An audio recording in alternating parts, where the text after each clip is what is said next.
যেতিয়াহে কোনোবা আমাৰ শ্ৰদ্ধাৰ মানুহ আহে, যেনেকে আমাৰ মাননীয় গৃহমন্ত্ৰী আহি আছে দিল্লীৰ পৰা, ইয়াত আপচুৰ অধিৱেশন হ'ব।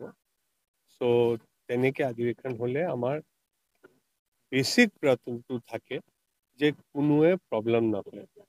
প্ৰব্লেম নোহোৱা মানে প্ৰথমটো ৰাইজ আহিব, ত' পাব্লিকৰ চিকিউৰিটিৰ কাৰণে, পাব্লিকৰ ছেফটিৰ কাৰণে, পাব্লিক ভালে ভালে আহক, ভালকে প্ৰগ্ৰাম এটেণ্ড কৰক আৰু যাওক।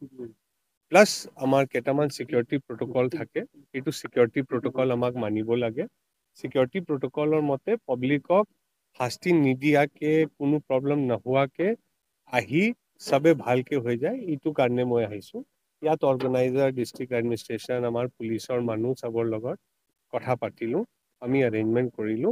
এতিয়া মোৰ এটাই ৰিকুৱেষ্ট আছে আপোনাৰ মাধ্যমতো, পাব্লিককে ৰিকুৱেষ্ট আছে, চবক ৰিকুৱেষ্ট আছে, কোঅপাৰেট কৰি আমি ভালকে প্ৰগ্ৰামটো কৰো, তেতিয়া আমাৰ চবৰ ষ্টেটৰ, আমাৰ বি টি আৰৰ, আমাৰ গোটেই এৰিয়াৰ আপচুৰ মানুহ চব মিলাই মিলি আমাৰ চবৰ ভালটো হ'ব, আৰু আমাৰ চবৰ সন্মান ৰাখিলে, কাম কৰিলে আমাৰ দেশৰ সন্মান হ'ব।